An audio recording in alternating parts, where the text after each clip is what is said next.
बच्चों, आज हम 5th चैप्टर में पढ़ेंगे इंट्रोडक्शन टू यूक्लिड्स ज्योमेट्री। मैंने इसमें यहाँ पे एक संक्षेप में इसकी चर्चा करेंगे। जो ज्योमेट्री शब्द है ये ग्रीक वर्ड है और ये ग्रीक भाषा के दो वर्ड से मिलकर बना हुआ है। ये दो वर्ड हैं जियो प्लस मेट्रीन। जियो यानी भूमि और मेट्रीन माने मापना यानी मीजरमेंट, लैंड का मीजरमेंट होता था। और इसका विकास भी बिल्कुल सामान्य व्यवहारिक प्रक्रियाओं के लिए हुआ है। यहाँ पे जब नील नदी में बाढ़ आती थी तो जो उसकी नदी के किनारे के जो किसान थे उनके खेतों की जो मेड़ थी, उसकी जो बाउंड्रीज थी वो बह जाती थी।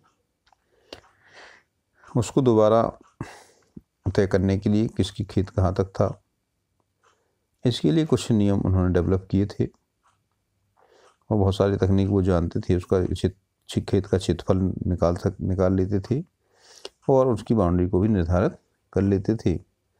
नील निवासी यानी जो मिस्र के निवासी हैं वो जो धान्य भंडार हुआ करते थे, उनके जो ग्रेनरीज होती थी उनका कंस्ट्रक्शन करते थे, उनका वॉल्यूम भी वो निकाल लेते थे। और उनके पास जो पिरामिड्स हैं, पिरामिड्स के क्षेत्रफल निकालने की विधियाँ उनके पास थी, वो उसका आयतन भी निकाल लेते थे एक्यूरेट तरीके से। यानी उन्हें जो पिरामिड्स हैं उनके आयतन को निकालने के फॉर्मूले अच्छी तरह से ज्ञात थे। और अन्य देशों में भी, अन्य सभ्यताओं में भी ज्योमेट्री का विकास हुआ है। चाहे बेबीलोनिया हो, चाहे मिस्र हो, चाहे माया सभ्यता हो, बहुत सारी सभ्यताओं में साथ साथ में ज्योमेट्री का विकास होता रहा है। इनमें इंडस वैली की चर्चा यहाँ हम करना चाहेंगे। इंडस वैली इंडियन सब कॉन्टिनेंट में आती है। वर्तमान में इसका कुछ हिस्सा पाकिस्तान में है और कुछ हिस्सा भारत में है। सिंधु घाटी की सभ्यता, जहाँ की दो मुख्य नगर हैं हड़प्पा और मोहनजोदाड़ो, ये आप लोगों ने हिस्ट्री में पढ़े होंगे, सोशल साइंस में। तो यहाँ पे जो नगर व्यवस्था थी बहुत अच्छी थी। वहाँ की जो सड़कें थी, मोस्टली सड़कें उनकी पैरेलल थी और एक दूसरे को राइट एंगल पे काटती थी। यहाँ की व्यवस्था ऐसी थी कि वो सड़कें अपने आप साफ़ हो जाती थी हवा के बहाव से। अंडरग्राउंड ड्रेनेज सिस्टम था इनका, यानी नालियाँ इनकी ढकी हुई थी। ये पक्की ईंटों का प्रयोग करते थे और इनकी जो ईंटें थीं, ईंटों में एक निश्चित रेशियो था 4:2:1, यानी चौड़ाई, यदि लंबाई इसकी 4 इकाई थी तो चौड़ाई 2 इकाई होगी और मोटाई 1 इकाई होगी। इस तरह से भारत में भी इसका जो ज्योमेट्री है, ज्योमेट्री का विकास हुआ है। और ये जो सभ्यता है इंडस वैली सभ्यता, ये लगभग 3000 BC की मानी जाती है। मेसोपोटामिया में भी इसका विकास हुआ है। यहाँ पे भी लोगों को आयतन, क्षेत्रफल इत्यादि नापने के तरीके ज्ञात थे। और जो वैदिक साहित्य है, भारतीय वैदिक साहित्य में भी ज्योमेट्री के ज्ञान के प्रमाण मिलते हैं। जब भारतीय यज्ञ करने के लिए यज्ञ वेदियों का निर्माण करते थे तो उन यज्ञ वेदियों के आयतन और उनकी आकृति को निर्धारित करने के लिए कुछ सूत्र दिए थे। उन सूत्रों को सुल्ब सूत्र कहा गया। ये जो सुल्ब सूत्र है अथवा वेद में दिए गए हैं और ये जो संबंधित हैं यज्ञ हेतु वेदियों के बनाने से संबंधित हैं। अंग्रेजी में इसको अल्टर्स कहते हैं। और जो डोमेस्टिक राइट्स यानी घरेलू यज्ञ के लिए, घरेलू पूजा के लिए इनका उपयोग होता था, वे वेदिकाएँ कैसी थीं, उनके शेप स्क्वायर और सर्कुलर थी। और जो सार्वजनिक पूजा के लिए वेदियाँ इस्तेमाल होती थी, उनके जो साइज हैं उनके रेक्टेंगुलर होते थे, ट्रायंगुलर होते थे या ट्रेपेजियम होते थे। अथर्ववेद में श्रीयंत्र का ही वर्णन है, जिसमें 9 समद्विबाहु त्रिभुज थे, उनसे आकृतियाँ बनी हैं और से 43 सब्सीक्वेंट ट्रायंगल्स बनते हैं। ये स्त्रियन तो आज भी हमें देखने को मिल जाएगा। तो इस तरह से बहुत सारी अलग अलग सभ्यताएं उन्हें अलग अलग समय पे अपने यहाँ ज्यामिति का यानी ज्योमेट्री का विकास किया और उसमें इसके ज्ञान को पीढ़ी दर पीढ़ी एक दूसरे में स्थानांतरित किया। भारत में ये ज्ञान ऋषियों के माध्यम से एक पीढ़ी से दूसरी पीढ़ी को स्थानांतरित हुआ और ताड़पत्रों में उसका उल्लेख रहता था और उस तरह से ज्ञान आगे बढ़ता रहा। लेकिन किसी ने भी एक व्यवस्थित तरीके से एक सिस्टमेटिक ढंग से इसको कोई अलग से उसको विस्तार से नहीं लिखा। इसके लिए सबसे पहला प्रयास ग्रीस में हुआ। ग्रीस माने यूनान देश में एक फेमस गणितज्ञ यानी फेमस मैथमेटिशियन हुए हैं थेल्स। इनको श्रेय जाता है कि इन्होंने सबसे पहले इसको एक उत्पत्ति यानी प्रूफ दिया और जो सबसे पहली प्रूफ है वो ये है कि किसी वृत्त का व्यास उस वृत्त को समद्विभाजित करता है, यानी a circle is bisected by its diameter. ये उनका पहला प्रूफ था। उन्होंने पहला प्रूफ सिद्ध किया था कि किसी सर्कल को उसका व्यास समान दो भागों में बांटता है। द डायमीटर बाइसेक्टेड सर्कल, इसके दो भाग बांटता है, आधा भाग ऊपर आधा भाग नीचे। ये फर्स्ट प्रूफ माना जाता है। ये जो प्रूफ होता है एक स्टेटमेंट होता है और ये उन्होंने क्या कहा, अ सर्कल इज बाइसेक्टेड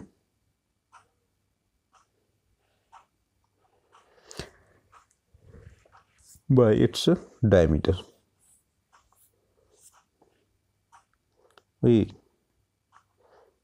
तो ये थेल्स के नाम से है, माने थेल्स को इसका श्रेय जाता है कि उन्होंने ज्यामिति में पहला प्रूफ यानी पहली उत्पत्ति दी। थेल्स के कुछ फेमस शिष्य थे पाइथागोरस, जिनका नाम आपने सुना होगा। पाइथागोरस इन्हीं के शिष्य थे और ये लगभग 572 ईसा पूर्व हुए हैं।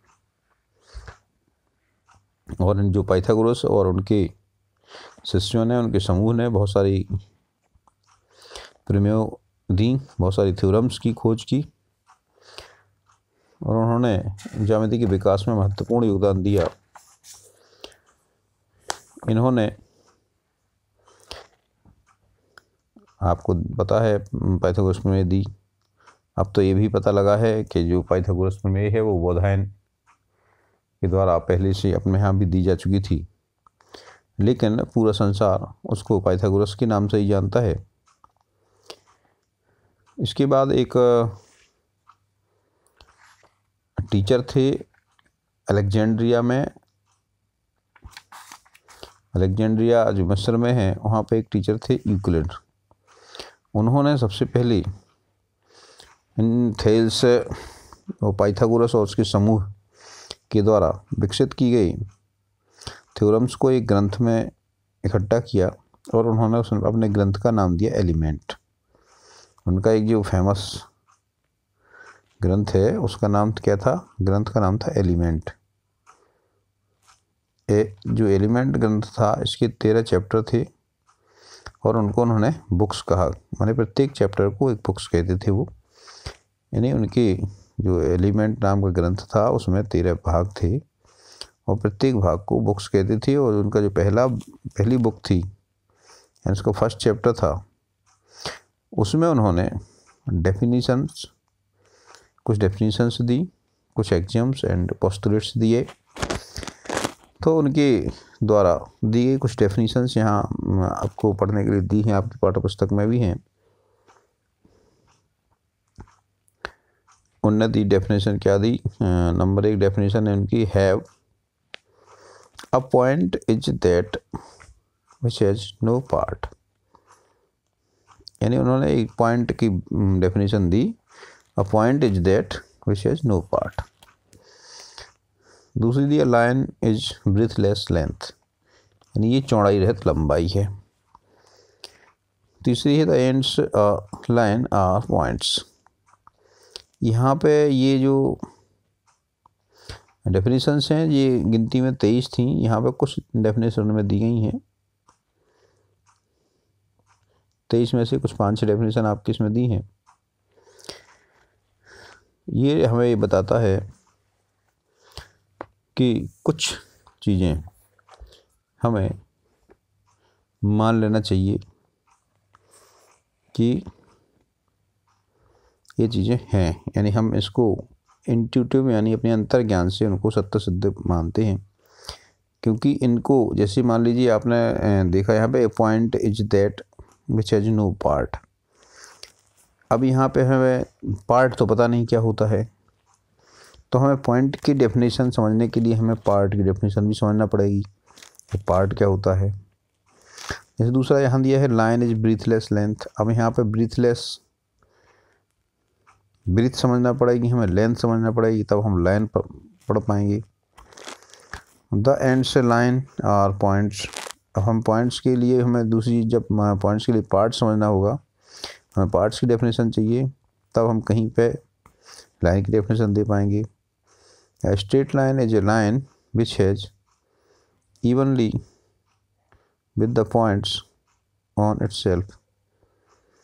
इस तरह से जो परिभाषाएं दी हैं, जो डेफिनेशंस दी हैं, इनको हमें समझने के लिए कुछ अन्य जो वर्ड्स हैं उनकी डेफिनेशन भी आवश्यक होगी, और इसको हम क्लियरली एक्सप्लेन नहीं कर पाएंगे,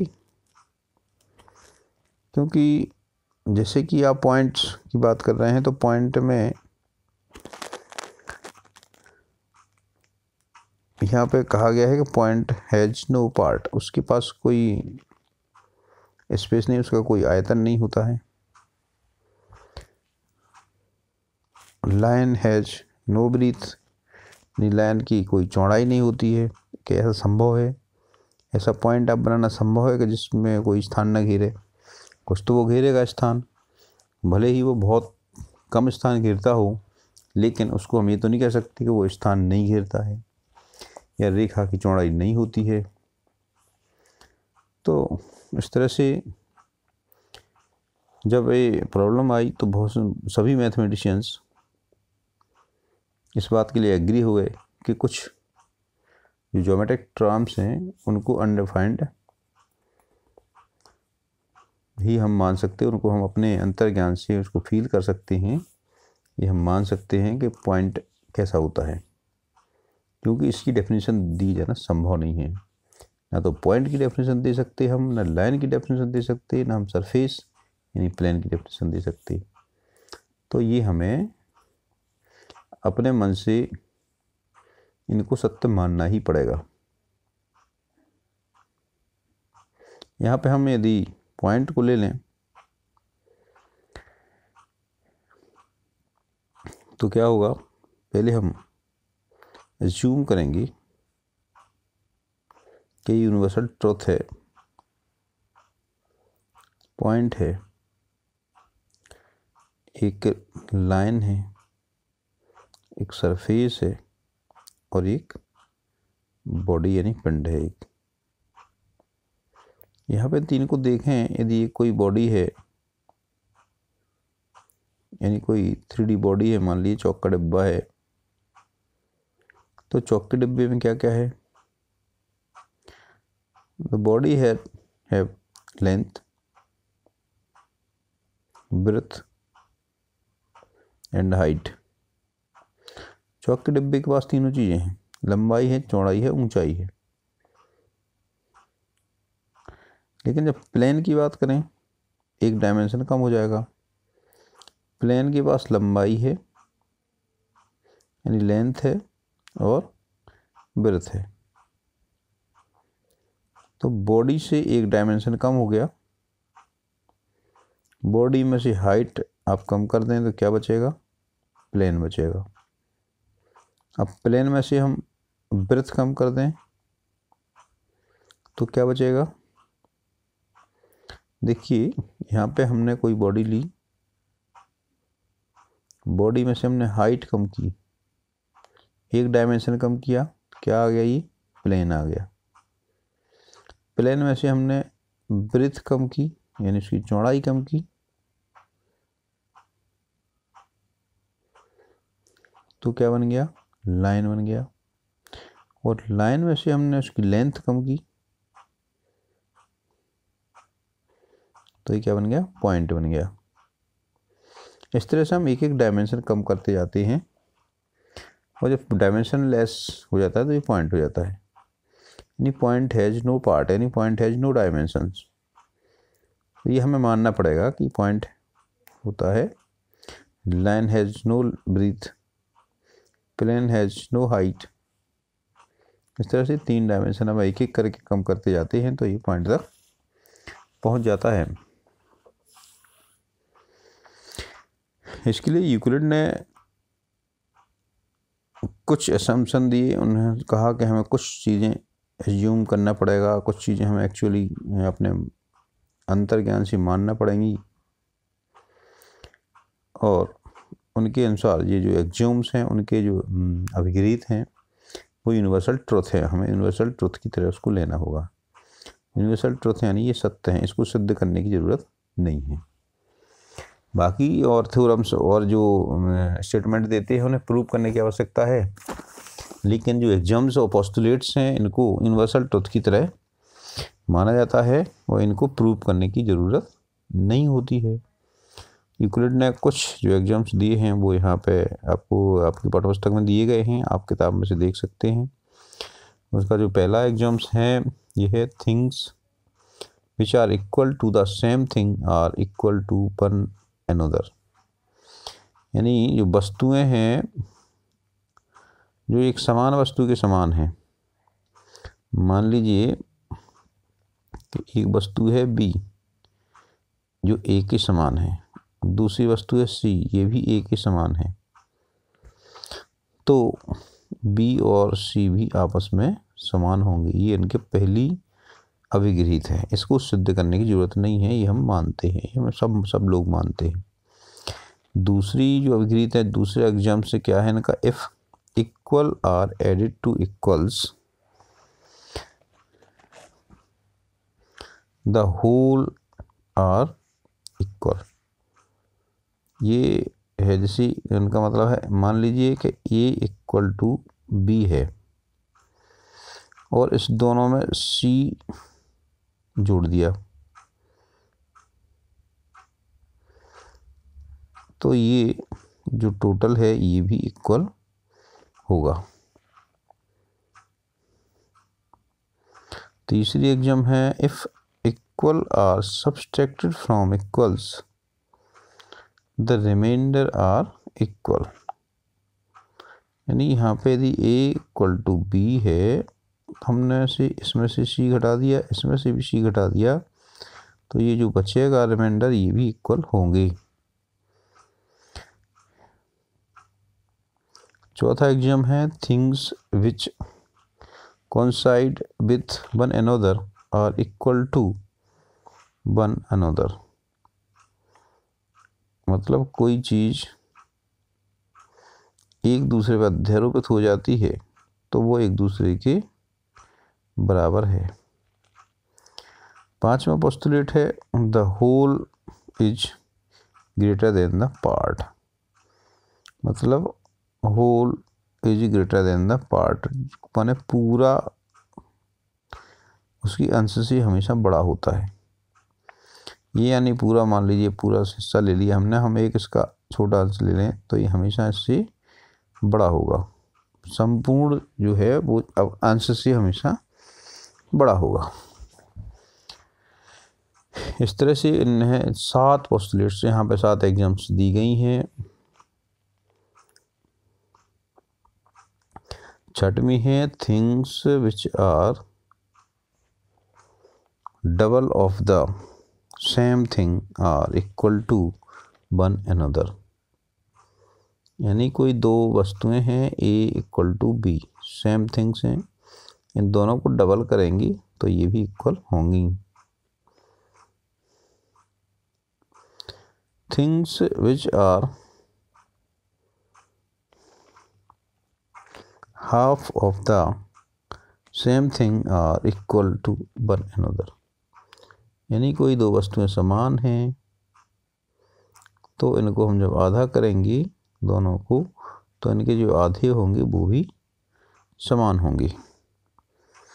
इस तरह से जो इनने कुछ पोस्टुलेट्स दिए हैं इनके आधार पे और जो एग्जाम्स इनने दिए हैं ये हमें यूनिवर्सल ट्रुथ की तरह मानना है। सब लोग इसको यूनिवर्सल ट्रुथ की तरह मानते हैं। इनने कुछ पोस्टुलेट्स भी दिए हैं, इनके जो 5 पोस्टुलेट्स हैं आपके कोर्स में हैं। इनका जो पहला पोस्टुलेट है ये है अ straight line may be drawn from any one point to another point, यानी जो सीधी रेखा है वो एक बिंदु से दूसरे बिंदु की ओर बनाई जा सकती है।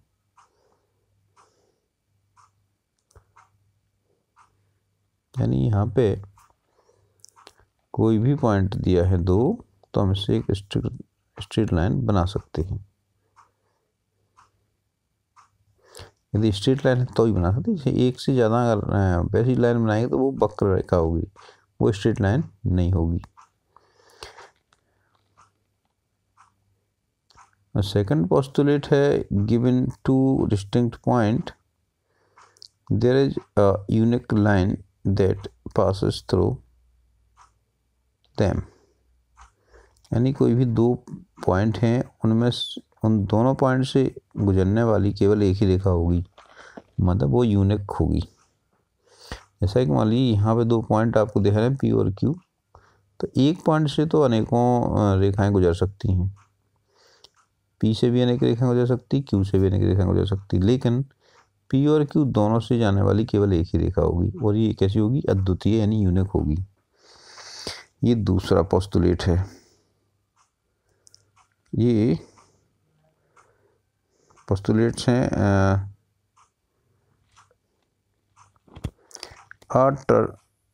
terminated line can be produced indefinitely, यानी कोई जो रेखा है इसको हम अनंत दूरी तक बढ़ा सकते हैं।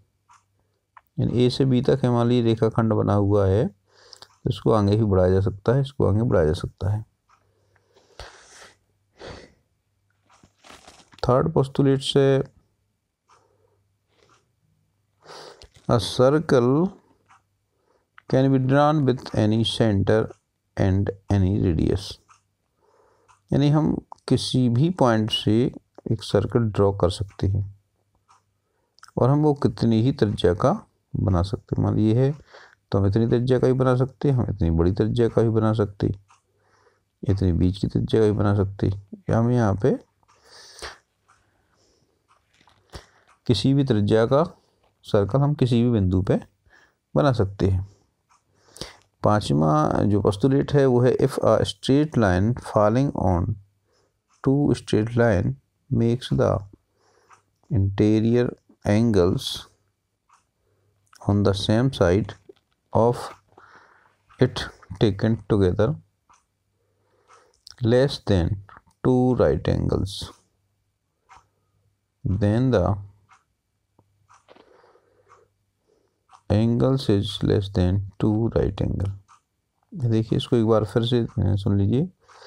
If a straight line falling on two straight lines makes the interior angle on the same side of it taken together less than two right angles, then the two straight lines is produced infinitely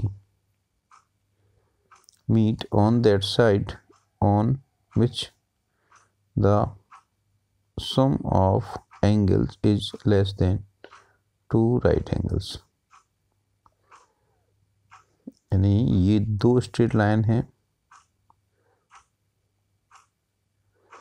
और एक third line इनको cross करती है, तो एक ही side इनके दो interior angle बनते हैं। यदि इनका जो टोटल है 2 राइट एंगल से कम है, यानी 90 और 90 प्लस 180 अंश से कम है, तो ये कहीं ना कहीं अनंत काल में इसको छुएंगी। यदि इसके बराबर है, अगर ये दोनों 90 90 90 दोनों 180 के बराबर हैं, तो ये कहीं नहीं काटेंगी। लेकिन ये कम है तो ये कहीं ना कहीं एक दूसरे को टच करेंगी, माने ये कहीं ना कहीं मिलेंगी। और यदि 180 अंश है इन दोनों का जो एंगल का योग, तो ये फिर कहीं नहीं मिलेंगी। इस तरह से ये कुछ पोस्टुलेट्स हैं, ये हमें मानना है कि मैथमेटिशियंस इनको बिना प्रूफ के मानते हैं, यानी विदाउट प्रूफ इनको एज ए यूनिवर्सल ट्रुथ इनको लेते हैं। ये हमें यहाँ पे ध्यान रखना है। तो ये कैसे हम इनको सिद्ध करते हैं, कैसे इसको लेते हैं, इसके लिए हमें लास्ट में जाइए आप, ये अपेंडिक्स फर्स्ट दिया हुआ है, पेज नंबर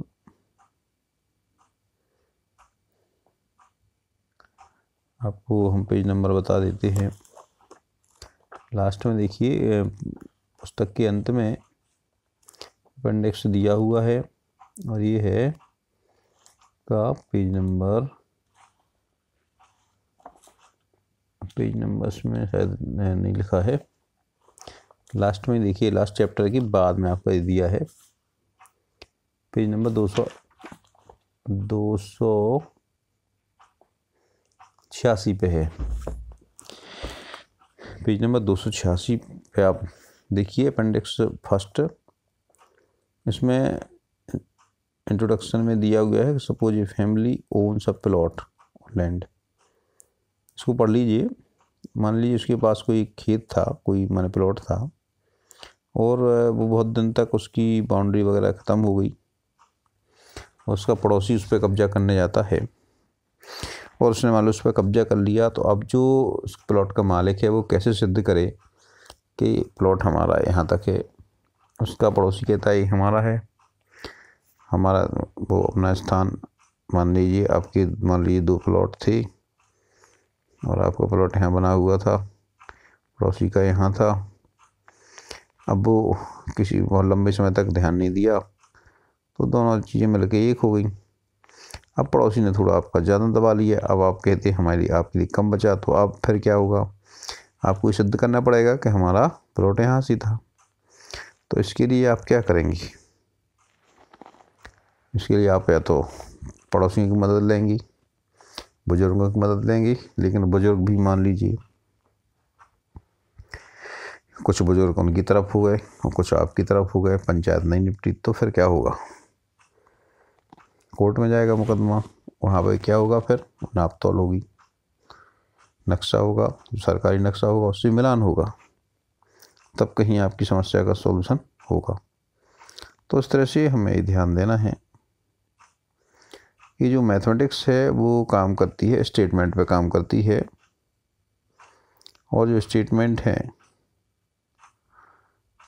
तो वो 3 प्रकार के होते हैं। इनको आपको पढ़ लेना है ध्यान से। कोई भी कथन 3 प्रकार का हो सकता है। एक तो होता है ऑलवेज ट्रू, जैसे sun rises in the east, sun rises in the east, सूर्य हमेशा पूर्व से ही उगता है। तो ये क्या है, यूनिवर्सल ट्रुथ है, ये ऑलवेज क्या रहेगा, ऑलवेज ट्रू रहेगा जी, ये कभी असत्य नहीं होगा।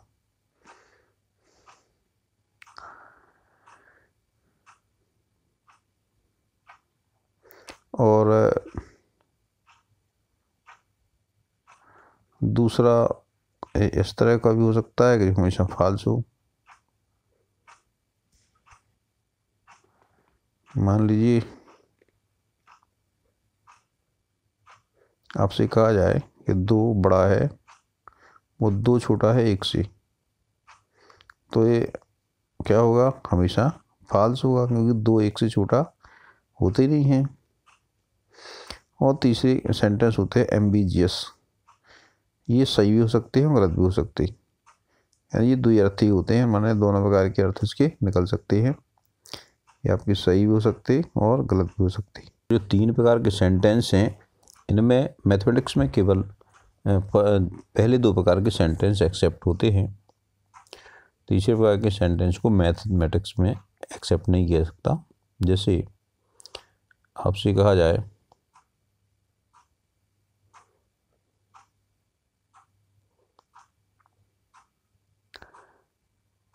कि शीला इज गुड गर्ल, तो इसको कुछ लोगों के लिए वो मान लो अच्छे से बिहेव करती होगी, उसके साथ अच्छे से बात करती होगी, तो वो उनके लिए, कुछ लोगों के लिए गुड होगी, किसी से लड़ती भी होगी तो उसके लिए बैड होगी।